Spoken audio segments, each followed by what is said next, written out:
I put in that work. Take this serious, this is not a game to me.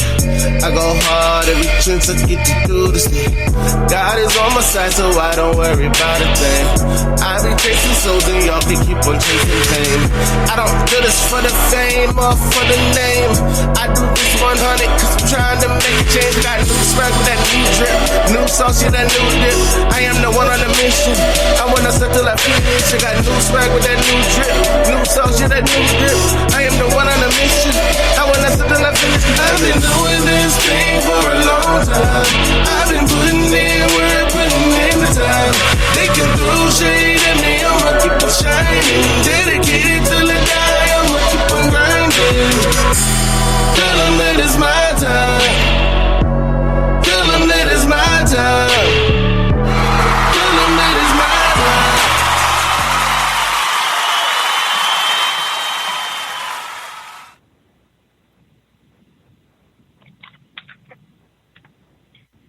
Hello, and thank you for tuning in to Pearls with Veronica on the Positive Power XXL Christian Media. Please tune in every Tuesday night at 10 p.m. Eastern Standard Time on Periscope and Speaker Podcast Live. Tonight's guest is very special and dear to my heart. We'll be discussing and dialoguing on the loss of a father from a son's perspective, his view, his emotions as far as mental and spiritual state of being. Jordan? Hello. Welcome to Pearls with Veronica on Speakerbox. Would you introduce yourself and tell us tell the listening audience about who you are? Hello, everyone. My name is Jordan Brown. I am 27 years old. From Savannah, Georgia. I like basketball. Basketball is what I do. I coach basketball and I teach as well. I graduated college from Georgia Southern University in 2018. Played basketball, high school and college for 1 year. I love my family. I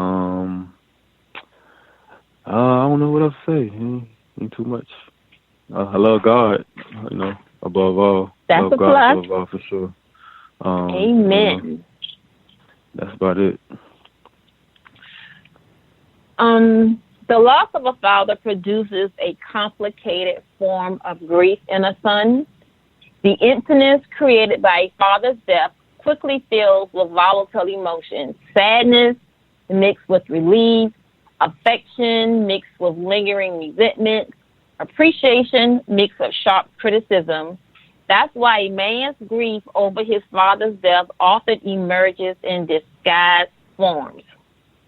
You and I know that your daddy was sort of funny in life, and it stands to reason that it's okay to step outside of our comfort zone or our grief zone to remember him with a smile, even a laugh, because happy memories provide comfort and help us to heal and be a balm to our souls when we talk about Reginald. Mm-hmm. My first question to you is, how would you describe your daddy? How would I describe him? Laid back, like myself, laid back, chill, funny at times, Yeah, he could be. Loving he was loving in his own way, wasn't the emotional type of, father that, shows his emotion, but, that he loves you. Great person to be around. Learn things just by being quiet around him, or just him being quiet. Just learn things. And that's pretty much it. Pretty much it. You mentioned just now that he wasn't an extrovert as far as his emotion, and showing his emotional side. How did he show his love to you and towards you?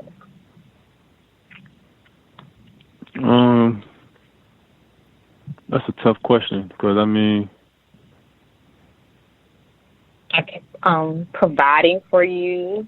Yeah, by providing, being a provider, giving my necessities and needs, wants, things in that nature. Like I said, piggyback on what I said about the emotional part. It wasn't that, in the sense of a father being, like giving hugs, like giving like the hugging type, and expressing, the love he has for you and stuff like that. It wasn't expressed, but it was shown in other ways.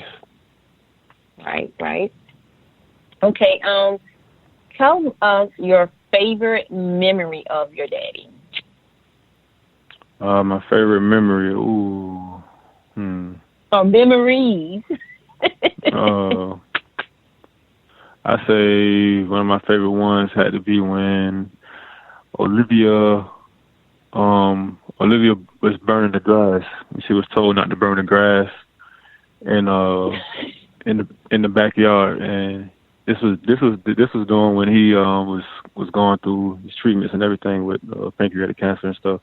And he came to the door in his underwear and no shirt or nothing like that. And he came to the door and told her, "Ooh, your mama gonna get you." He didn't say those words, but he said, "Ooh, your mama gonna get you." In those words, yeah, that was a good memory for sure. That was a good one to remember.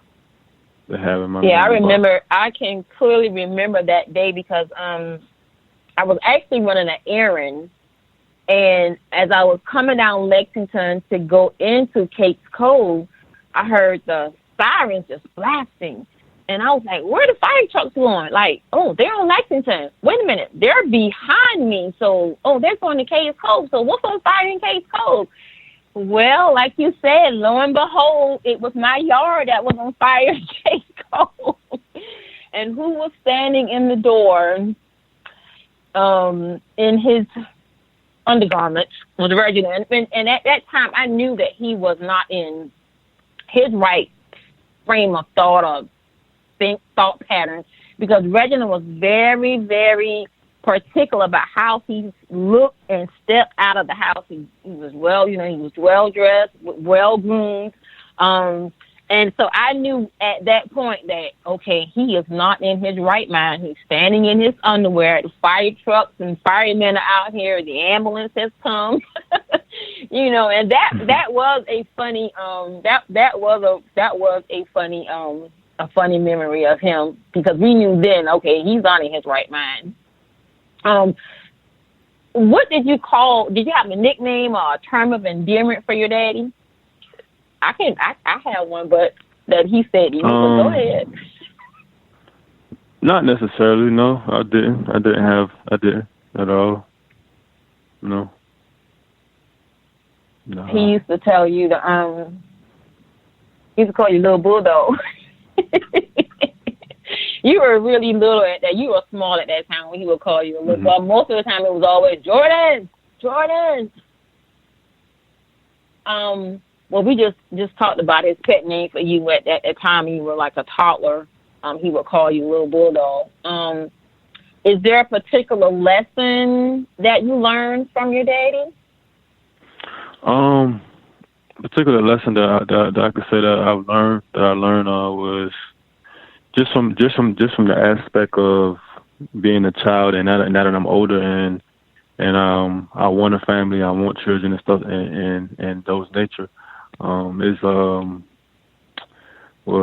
just although he was a provider, he provided us with those things and with materialistic things and that nature.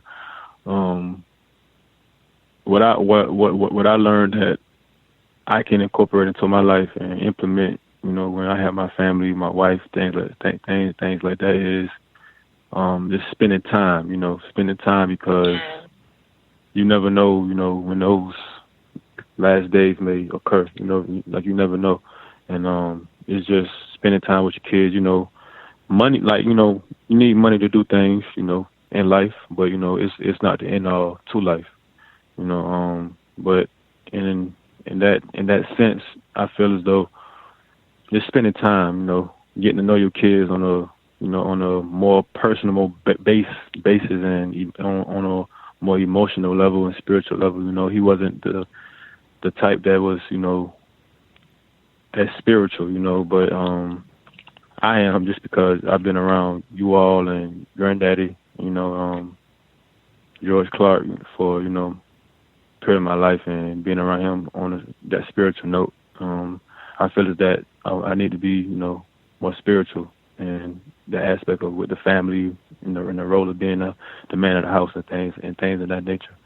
But for the most part, providing as well, like the time, but providing as well, being a provider in every aspect, not just one aspect. Being a provider spiritually, emotionally, physically, mentally, and right. monetary and those things as well. So that's what I can say that I've learned just from just being around him, and now that I'm older and I can really grasp the concept of what was going on in my adolescent age, when I was 18, well, from middle school on up to high school and to now, I can, grasp the concept of like what I need to do in my life for when that time comes, I know you mentioned, I'm sorry, what were you getting ready to say? I'm just gonna say, like, and just being there for your family. Like he was always there for the family, regardless of what it was, whether it's his side of the family or us and other people. Somebody needed something, needed help and hand with anything. He was there, and stuff and those things.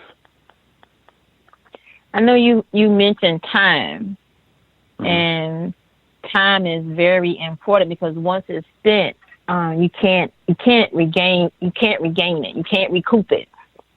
And I know that that was a big thing with me, with him, was time. And I understood the line of work that he was in as well.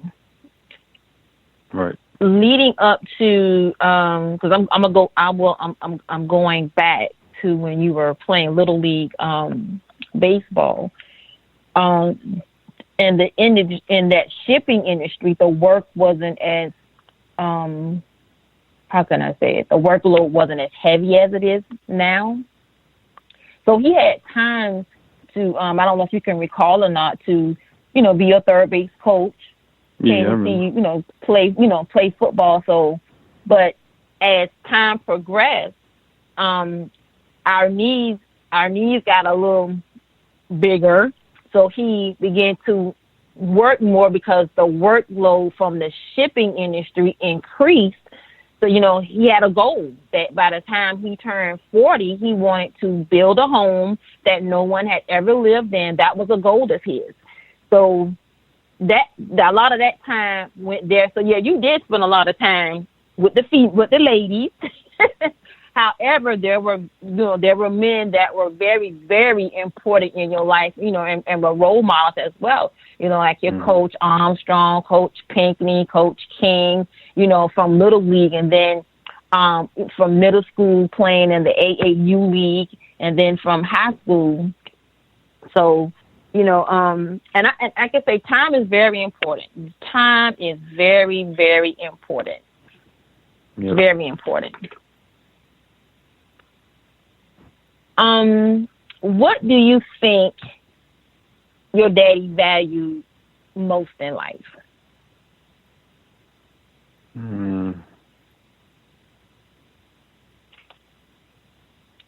I don't know. I honestly don't know.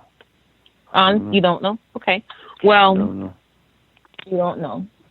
I will say that I know he loved family because he was always there for every side of the family. My side of the family, his side of the family.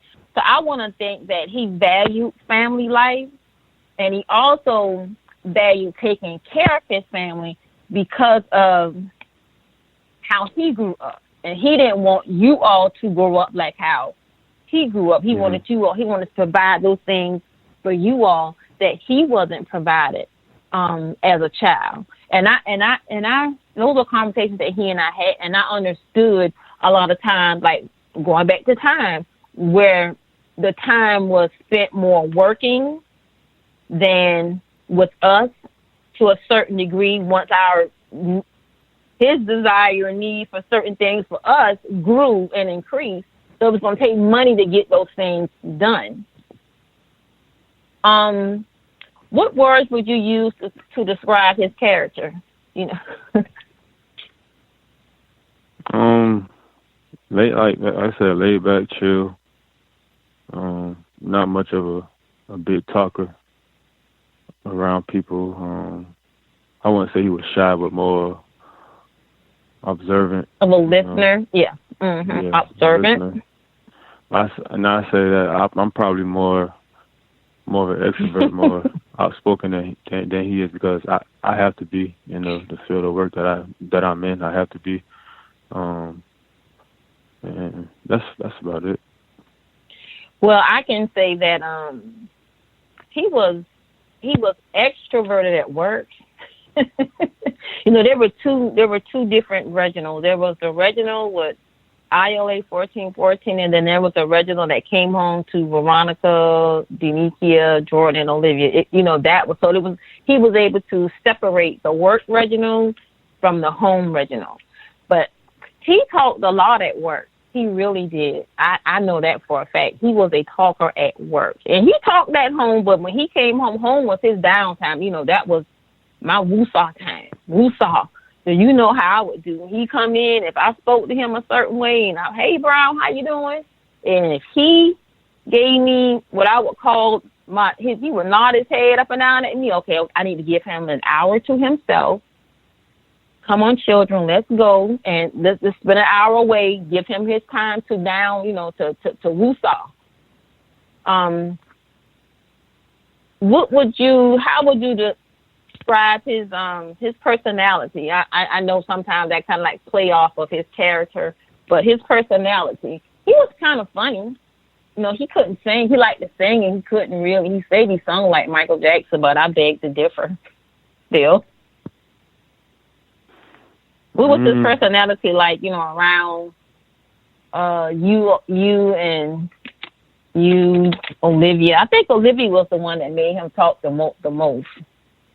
I don't know. I mean, mainly when we was just around each other, it was we talk, laugh, and stuff like that. But it was mainly just, like I said, we go for quiet. So it was like we talked about things, but it was just, it was just sometimes quiet rides, chilling. That's all.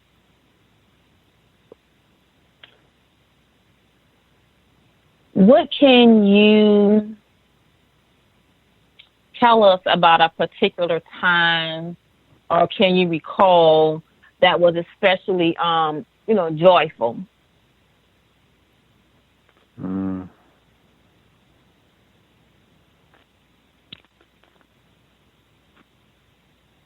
Do you think it was the birth of Olivia? I don't know. Maybe so. Probably was. Probably was. Okay.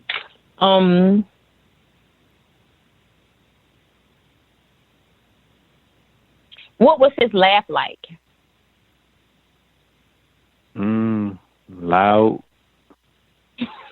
Like real loud, like a mouse. A mouse laugh. A lot of times a son's failure to make a connection with his father can be a source of lingering grief that easily breeds depression after, his father dies. Fathers, they shape their sons by being either absent or present. And if they're absent, this leaves, the boys to be raised by women, like mothers, sisters, or teachers who might be more likely to emphasize the importance of being a nice guy. Well, I didn't always emphasize to be the nice guy.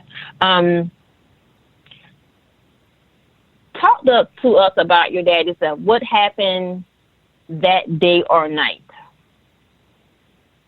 The death? Mm-hmm. Well, I say like the night, the night before. I want to say I probably was the last person to see him. I could say that for a fact. I know for a fact that I was, because everyone in the house was asleep. Because like normally I sleep in a room with you and him. I was sleeping in the bed or in a recliner. But that particular night, I slept in the den on the chair. I didn't sleep in my room or anything. I slept downstairs in the den. And when I went inside the room, I went in there to get some cover and a pillow. And then during that time, he couldn't speak, couldn't talk, couldn't move anything for real. He really couldn't move.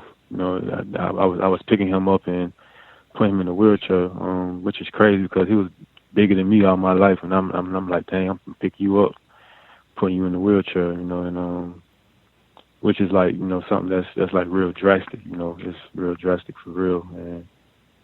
But the night, I could say, after I got the pillow and the cover, as I began to close the door, I could see him waving at me. He was waving at me, and I never could, fully understand what that meant for since he, passed away, maybe for 4 years, 3-4 years. I never understood what that meant until I had a conversation with Auntie Ebony, and she was like, maybe that was his goodbyes, because during the last few months of his life, I was with him almost every day. I was taking care of him pretty much. Not saying you wasn't taking care of him, but just in the sense of bathing him, taking him places, and just doing things. And I think that was his way of spending time. Spending time right. At the time he wished that he could have spent with me, during those times, mm-hmm. in which now I understand more clearly now, more vividly and everything. And so I think that night was real, real. This was just for real, because I was the last person to see him. Actually breathing in his last his last breath or whatever. So but that morning, everything happened. It was just so. It felt like a movie. It felt like one of those Tyler Perry movies or something. How to put the movies out with Tyler Perry. It get real on the downside real fast, and it was just life changing, because I'm like, wow, I just saw you and now you gone. So it's just seeing them laying there cold, everything like that. It was I don't know. I know I had to, as far as me, I don't. It was just crazy. It was crazy. There's no other way to explain it. It was just crazy.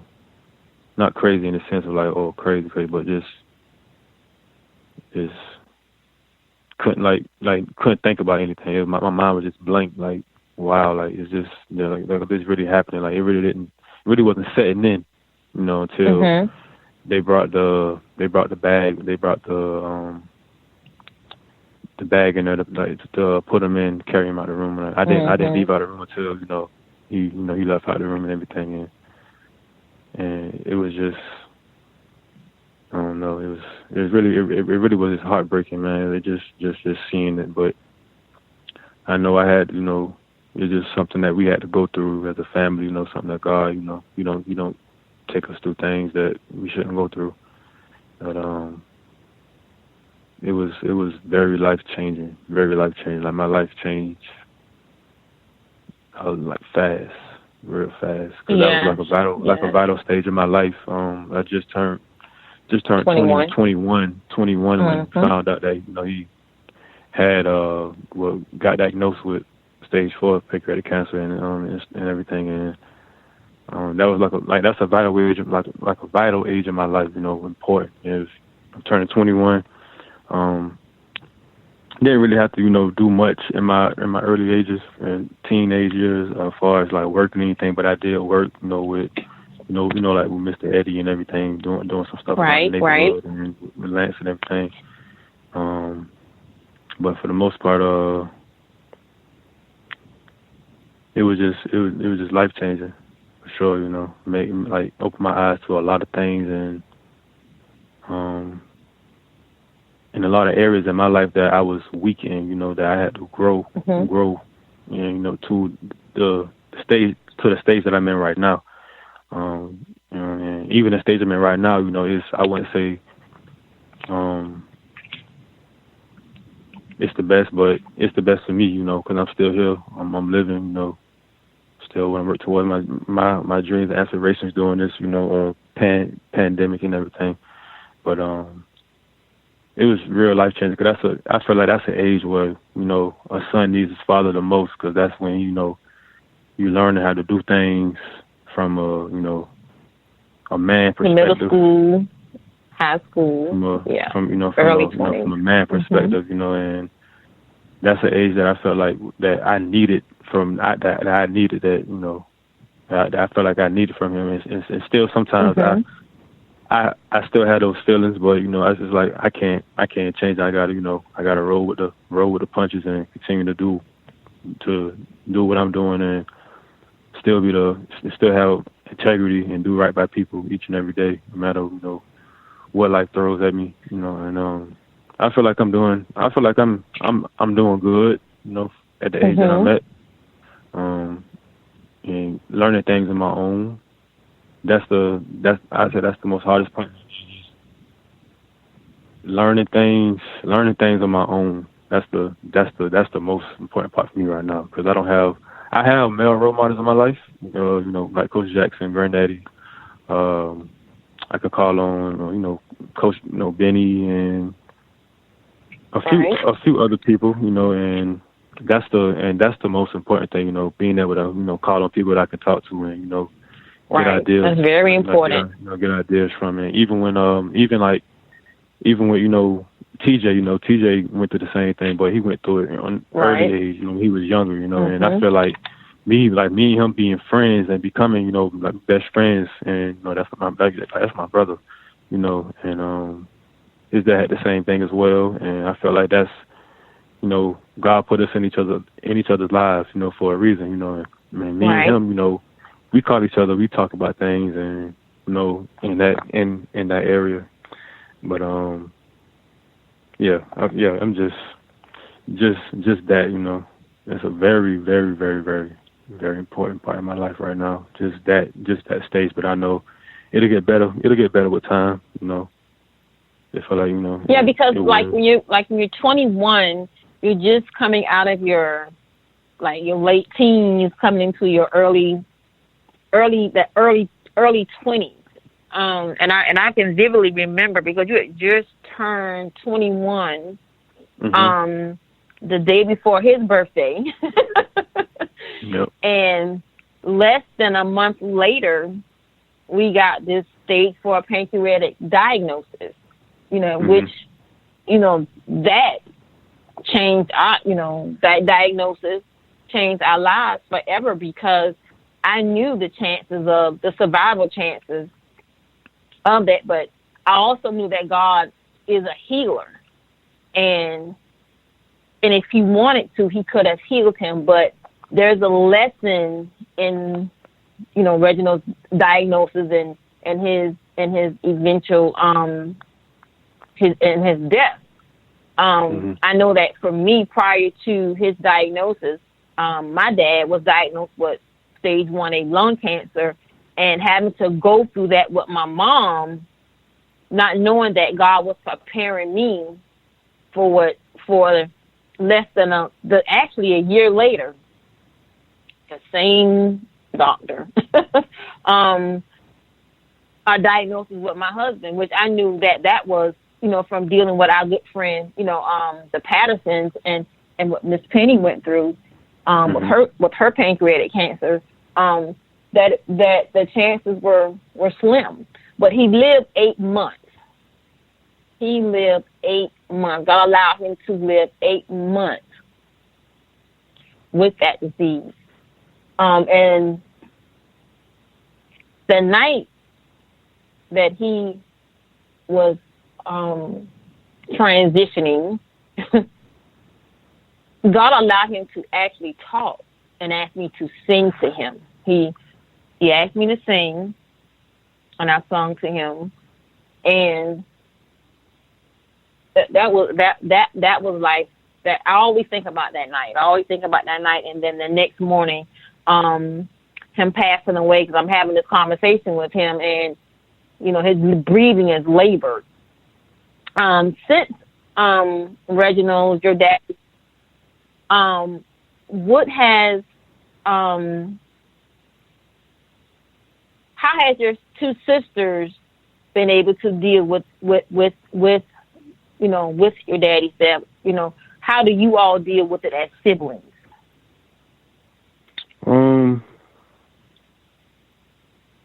We talk about it, not in the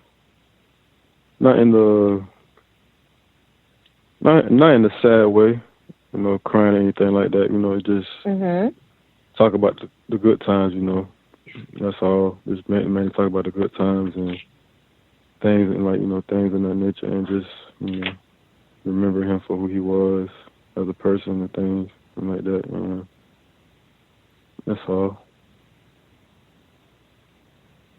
What has been happening since your dad's death? How have things been with, different family members and your friends? How have your friends, I know of TJ, how have your other friends been supportive of you? I don't know, cause mainly all of my friends, our birthdays are around the same, so we kind of have the same personalities. So they exactly just spending time. We all we try to spend time with each other as much as we can. Although we all are in, like me and TJ, we coach basketball and things like that. But Scoop and my other friends in military, Aaron, he's military. And so we talk about things. We ask each other how we're doing. Mentally and things like that. Because most men don't ask each other that, how they doing mentally and things. And I feel like that's a step that we have in our friendships, that we can, be transparent and hold each other accountable with a lot of things. Right. When it comes to that, and when it comes to a lot of things. And but we talk, openly, but talk openly. Openly, that's great. That's wonderful to have friends that you can, call and rely on, and they give you, words of encouragement. Let me ask you this question. I'm going to make a statement. Grief at times can feel like an emotional roller coaster, and setbacks do happen. Tell me, or tell us, have you had any setbacks during this time from 2015 to 2020? I'd say the basketball aspect, when playing basketball, when I was in Missouri, I had to make that sacrifice to come back home, because, you all made a sacrifice of all my life, for me to be where I was at in my life at that point. So, I know you all wanted me to stay, but, it was just the fact that I can't do that. That's not me. Right. So I had to put, my dreams on hold with basketball and playing and that. But but I wouldn't say it was setbacks. I wouldn't say it was setbacks. It mainly was just what I had to go through. I've always been facing adversity through life. Since a young child, because I always been getting into stuff. when it comes like my fingers, sticking stuff in my nose, just being a boy. And putting your finger in the door at the gym and seeing, can you stretch it like you would stretch Armstrong? Yeah, that part. Yeah, and, but I mean, I wouldn't say, like I said, it wasn't setbacks. I thought, I think it's just stuff I had to go through, in order for me to mature and grow into the person who I am right now and the person that I'm going to become. And I like that. It's just even when I came back home to go to college, I was going through stuff. I had a relationship I was in, and person wasn't bad. I wasn't bad, but it was just one of those relationships where we both had to grow as a person and grow to see who we both like who we are and who we ultimately needed to be with, whatever person that we're gonna walk into our life to be with. And right. I feel like I grew from that. I grew from that a lot, and even now with me being involved with someone, et cetera, it's opened my eyes to a lot of things and seeing what I did wrong, what I had to fix and correct, and right, because I would allow not just with that relationship, with other relationships as well, with people and just people that I knew by the way, and I would allow my grief to affect relationships, and I took my anger and my grief out on the wrong people who was there for me and wanting to be there for me, but I didn't know how to verbally communicate and accept it, because I was going through it, and I felt like nobody didn't know how I felt with losing a parent, which I wouldn't say it was me being selfish, but it was just the fact that like I don't know how I'm feeling, so I don't know how to just come out verbally and say those things, and but now I can talk about it more freely now, now that it's been a period, it don't get easier, but it's just I wouldn't say feel numb, but it's more so of a feeling like you tend to accept the times of the good times and reflect on that and have gratitude on those times and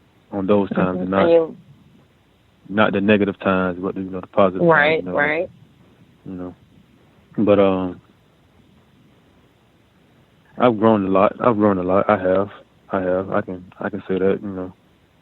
I can say that for sure that I have, and which is good for me. Growth is good for everyone.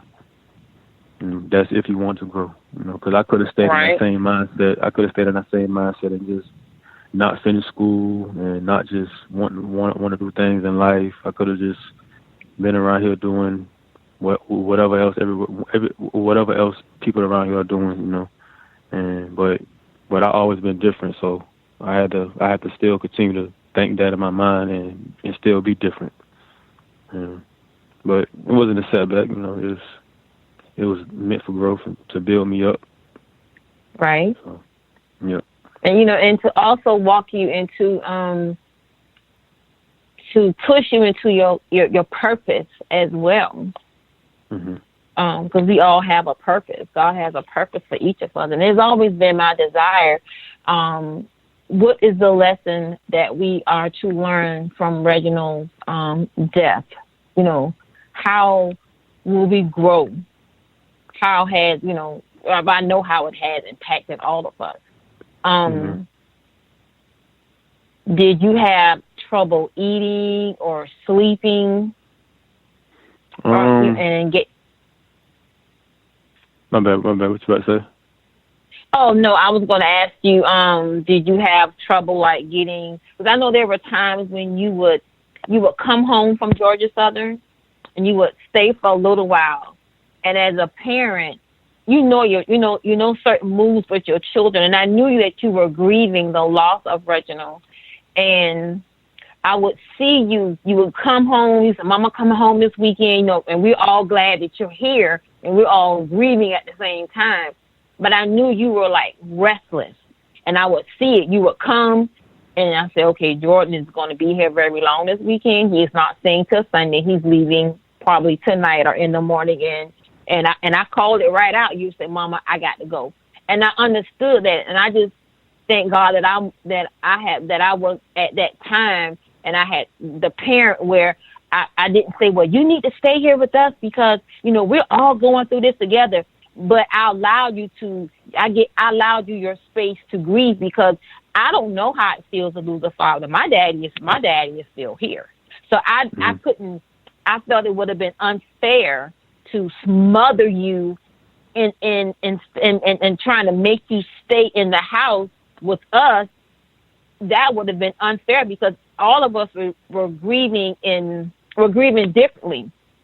And so I just appreciate the fact that God gave me that insight, and I bless God for the insight to allow, to give you that, that grieving space, and to reflect on your relationship, with your daddy, and whatnot.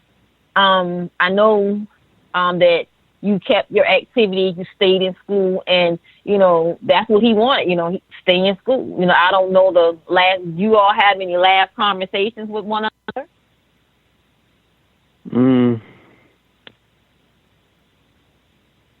I can't really remember right now. Can't remember. No, I can't remember. And I know that grief is, it is physically and emotionally exhausting. And I know that we had to, and I just thank God that you all kept me in a place where I could, Mama, you need to eat, Mama, you need to drink more water, because I wasn't sleeping, because there were so many things that I had to take care of, personally, financially, and I was dealing with a whole lot of emotions, emotionally, spiritually, mentally, physically, just, I was just in this thing here. And I know during that time you had set some goals, and our time was about to be up in about 4 minutes, but I knew you had set some goals, and I saw them, and I was so amazed and inspired by the goals that you had set. And one of the things, was you was praying like 3 times a day. It was like, I think it was senior season at Georgia Southern. You're praying 3 times a day. Graduating, stop certain habits. But I just thank God that you have been a very, very encouraging son to me during this time. You always encourage me. You always just stand, and I can say that I know that you pray and you stand in the gap on my behalf. And I just thank God that you have been that son. You were that son that was there for your daddy. You never wavered in taking care of Reginald, feeding him when he didn't want to eat, encouraging him to eat. Even when he got down to the place where he couldn't talk, with sign language. I just thank God. I just thank God for you being the son. And I'm glad that you were able to set limits, with others and say no when appropriate. And that's something that I had to learn, and I'm still learning how to manage that by saying, no, I'm not able to do, X, Y, and Z. But an integrated male is able to embrace everything that makes him unique: his power, his assertiveness, his courage, and his passion, as well as his imperfections, such as his mistakes and his dark side. And although Reginald may not have given us the time that we think we should have been given, but he was attentive and loving in his own way. I'm going to end with a prayer tonight. Lord, we thank you that you have called us with a holy calling, not according to our works, but according to your purpose and grace, which has given us in Christ Jesus. God, we know that your plans for us existed before we knew you, and you will bring it to pass. Help us to walk worthy of our calling, with which, Paul, I know there is an appointed plan for us, and God, we have a destiny that will be fulfilled. I thank you all for your time tonight with Pearls with Veronica. Tune in next Tuesday, and I'll have another guest on dealing with the loss of a father from a daughter's perspective. Thank you, and have a good evening.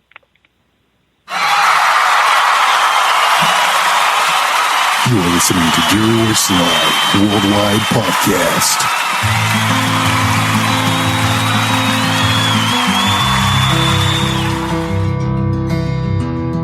Look at me, really look at me. You don't know me, yet you judge me. You look at the color of my skin and assume all the wrong things. You would rather listen to the noise. You call me names without any proof of your claims. This says more about you than it says anything about me.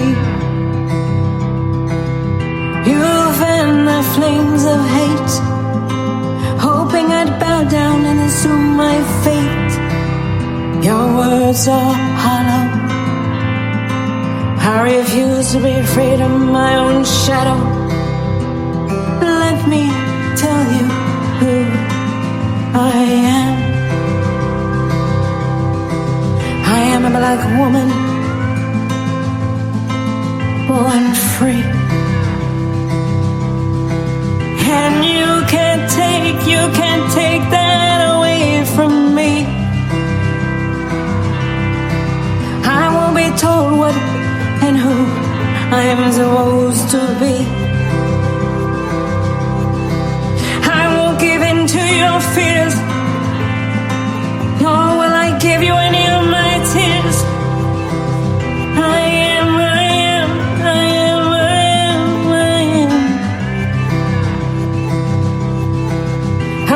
love. I am truth. I am everything that I'm meant to be. I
alive. At the sound of your first cry, I cried.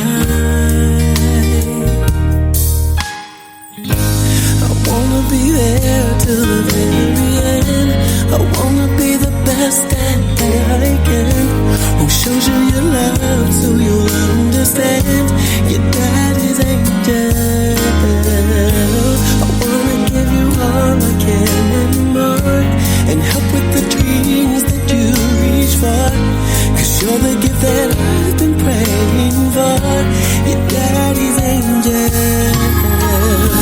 I think of the day we got the news. We knew you were an angel. Just to see your smile makes me smile too. 'Cause you are an angel. And when you're sound asleep at night, I check to make sure you're alright. Pray to God softly at your bedside. Oh, I wanna be there till the very end. I wanna be the best that I can. Who shows you your love so you'll understand your daddy's angel. I wanna give you all I can and more, and help with the dreams that you reach for. You're the gift that I've been praying for. Your daddy's angel. And as you grow to the one that you're becoming, remember your faith wherever you go. Love everyone, trust God, and give your very best in all times. And spread your wings and fly, my angel, my angel. The day you were born, I knew that you were an angel. The day God gave life to you, I knew that you were an angel.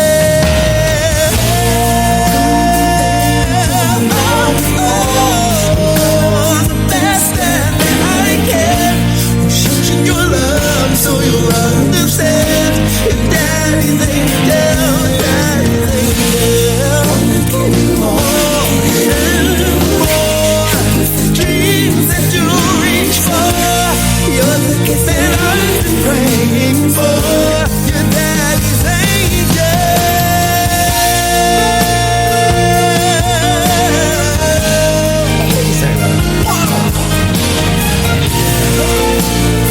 Love you. Your daddy's angel.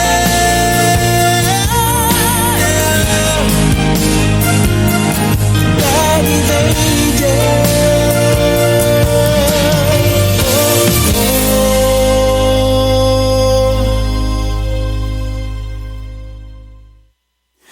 I've got